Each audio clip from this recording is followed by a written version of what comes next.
বিসমিল্লাহির রহমানির রহিম। আসসালামু আলাইকুম। কেমন আছেন আমার প্রিয় বন্ধুরা?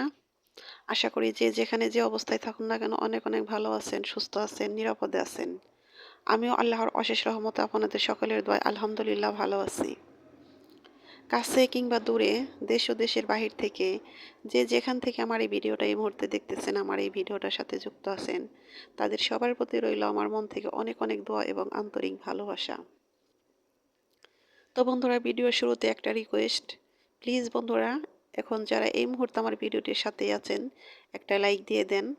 একটা লাইক আমার কাছে অনেক মূল্যবান। তো অনুরোধ করে বলছি, একটা লাইক দিয়ে আমার ভিডিওটা কন্টিনিউ করেন। আর নতুন বন্ধুদের বলতেছি, বন্ধুরা প্লিজ মনোযোগ সহকারে আমার এই ভিডিওটা সম্পূর্ণ দেখুন। যদি কোথাও কোনো একটা অংশ আপনাদের ভালো লেগে যায়, তাহলে আমার এই ছোট্ট চ্যানেলটাকে সাবস্ক্রাইব করে আমার পাশেই থাকতে পারেন। ছোট্ট একটা কমেন্ট করে যাবেন, সে কমেন্টের সূত্র ধরে আমি আপনাদের পরিবারে চলে যাব ইনশাআল্লাহ। তো বন্ধুরা, আজকে অনেক সকাল থেকে আমি ভিডিওটা শুরু করেছি। তো সকালের যে কাজ সেটা হলো, এই তো আমি ঘরটা ঝাড়ু দিতেছি। তো ঘরের ভিতরটা আগে ঝাড়ু দিয়ে নিয়েছি, এপাশের রুম আছে দুইটা, সেটাও ঝাড়ু দিয়ে নিয়েছি। এখন আমি এই ঘরটা ঝাড়ু দেব। ঘরটা ঝাড়ু দিয়ে তারপরে উঠান ঝাড়ু দিয়ে তারপরে আমি আজকে ঘরটা ক্লিন করব। তো শীতের মধ্যে কিন্তু ইচ্ছা থাকলেও ওইরকমভাবে ঘর প্রতিদিন মোছা হয়নি, তো এখন প্রতিদিনই ঘর আমার মুছতে হবে। তো যেহেতু আমরা গ্রামে থাকি, গ্রামের বাহিরের ধুলোবালিতে ঘরের ভিতরটা বেশি কিচকিচে হয়ে যায়। তো এই তো আর কিছুদিন পরে দেখা যাবে যে উঠানে পানি ছিটাতে হবে। প্রতি বছরই এই বৃষ্টি আসার আগ মুহূর্তে, যে ফাল্গুন চৈত্র মাসের দিকে প্রতিদিন উঠানে পানি ছিটিয়ে দিতে হয়, পানি ছিটিয়ে দেয়, তা না হলে একদম ধুলোবালি হয়ে যায়। তো তার মাঝে মধ্যে তো আবার দোয়ারটা লেপেও দিতে হয়। আমি কিন্তু কয়েকদিন আগে দোয়ারটা লেপে দিয়েছি। তো দোয়ারটা লেপে দেওয়ার কারণে কিন্তু উঠান ঝাড়ু দিতে আমার অনেকটা সহজ হয়ে গেছে। এখন আর উঠানটা ঝাড়ু দিতে অতটা কষ্ট হয় না। যদি কিনা উঠানটা বেশি মাটি মাটি হয়ে যায়, তাহলে কিন্তু উঠান ঝাড়ু দেওয়া অনেক কষ্টের ব্যাপার। তো এই তো খুব সুন্দর করে আমি উঠানটা ঝাড়ু দিতেছি। তো উঠানটা যখন ঝাড়ু দিই সকালবেলা, তখন কিন্তু উঠান ঝাড়ু দিয়ে যখন বাড়ির চারপাশ দিকে তাকাই, তখন কিন্তু অনেক ভালো লাগে। তো মনে হয় কি, ঘর বাড়ি পরিষ্কার পরিচ্ছন্ন, আমার মনটা পরিষ্কার পরিচ্ছন্ন হয়ে গেল। তো ঘর বাড়ি বাড়ির চারপাশ যদি কিনা চারপাশ পরিষ্কার না থাকে, তাহলে কিন্তু ওইদিকে তাকালেও ভালো লাগে না, মনটাও যেন কেমন করে ওঠে। তো যাই হোক, সে কথা তার বলে বোঝানো যাবে না। তো আমরা যারা গৃহিণী আছি তারা বুঝি যে নিজের উঠান, নিজের ঘর, এগুলো যদি কিনা সবসময় গোছগাছ পরিপাটি করে রাখা যায়, তাহলে কিন্তু মনটা অনেক ভালো লাগে। তো এই তো আমার উঠান ঝাড়ু দেওয়া শেষ, বাহিরের কাজ যেটুকু ছিল সেটুকু করে এসে এখন আমি তো ঘরটা ক্লিন করতেছি। তো পুরো ঘরটাই আমি আজকে হাত দিয়ে মুছতেছি।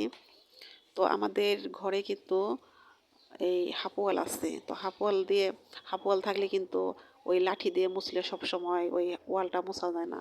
তো সে কারণে যদি একদিন লাঠি দিয়ে মুছি, তারপরে আরেকদিন আবার হাত দিয়ে মুছতে হয়। হাত দিয়ে মুছলে দেখা যায় যে টিনের যে বাটাম আছে, তারপরে হাবল আছে, সেগুলো সুন্দরভাবে পরিষ্কার করা যায়। সে কারণে হাত দিয়ে মোছার একটা গুণ। আর লাঠি দিয়ে মোছার একটা গুণ, সেটা হলো খাটের তলাতে আর ওই মিরসিবের তলাতে এগুলো তো হাত পুরোটা যায় না, তখন ওই লাঠি দিয়ে তখন ওটা মোছাতে ওই দিকে সহজ হয়।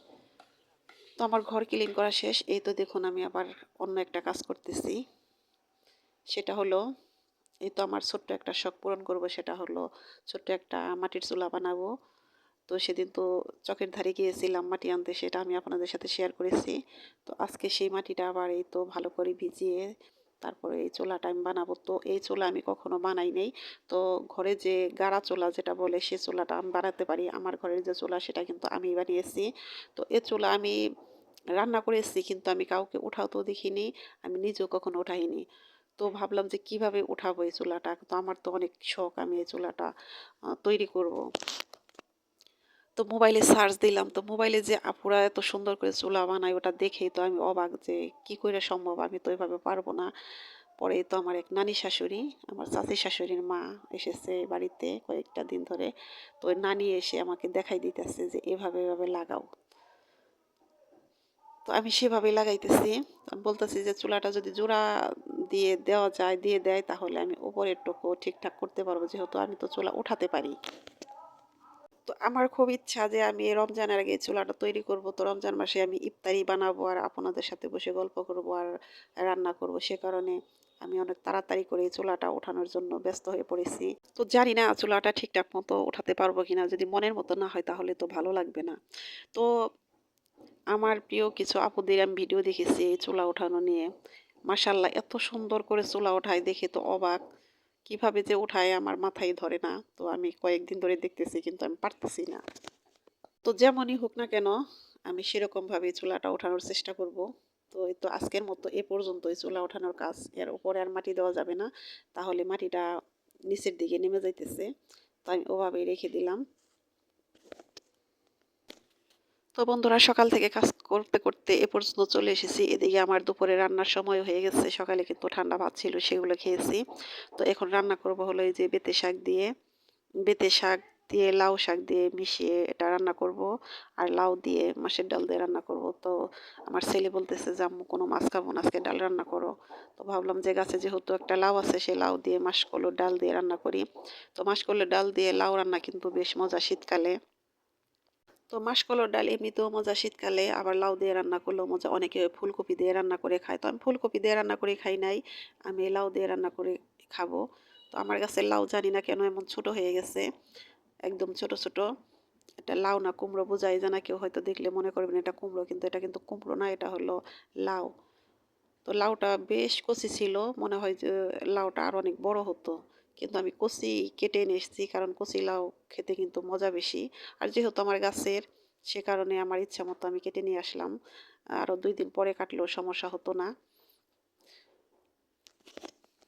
তো বন্ধুরা নিজ হাতে লাগানো সবজি গাছের সবজি কিন্তু খাওয়ার চেয়ে কাটাটার আনন্দটাই বেশি। কেটে এনে যে রান্না করে বসে যে কাটতেছি তারপরে রান্না করব এটাতেই বেশি শান্তি লাগে ভালো লাগে। তারপরে খাওয়ার আনন্দ সেটা তো আলাদা একটা বিষয়। তো আমি লাউগুলো কেটে ধুয়ে পরিষ্কার করে নিয়েছি এখন আমি রান্নার জন্য রেডি। এখন আমি কড়াইতে লাউগুলো দিয়ে দিব। তো এই লাউয়ের সাথে দিব হলো কাঁচামরিচ পেঁয়াজ আর হলুদের গুঁড়ো আর ধনিয়া গুঁড়ো এর সাথে কিন্তু শুকনো মরিচের গুঁড়ো দেব না। তো আমি কোনো নিরামিষ তরকারিতে শুকনো মরিচের গুঁড়া দিই না। সবসময় হলুদ কাঁচামরিচ দিয়ে রান্নার চেষ্টা করি। তো এগুলো দিয়ে কিছু লবণ দিয়ে তারপরে আমি একটু নাড়াচাড়া করে তার মধ্যে দিয়ে দিব ডাল। তো মাছের ডালটা কিন্তু পানি দিয়ে একটু গুলিয়ে তারপরে দিতে হয়। তো পানি দিয়ে যে গুলিয়ে আমি এটা দিয়ে দিলাম। এখন এটাকে নাড়াচাড়া করে তারপরে পরিমাণ মতো ঝোলটা দিয়ে দেব। তো যেহেতু লাউ দিয়ে ডালটা রান্না করব, এই ডালটা তো এমনিতেই রান্না করলে একটু ঘন হয়ে যায়। তার মধ্যে আবার লাউ দিলাম। তো লাউ দেওয়ার কারণে পানিটা একটু কমই দিয়েছি কারণ লাউ থেকে পানি বের হবে। তো এই তো আমার লাউটা রান্না হইতেছে। মনে হইতেছে যে হয়ে গেছে। এখন এটার ঘনত্বটা বুঝে লাউটা গলেও গিয়েছে। এখন এটাকে আমি বাগার দিয়ে দিব।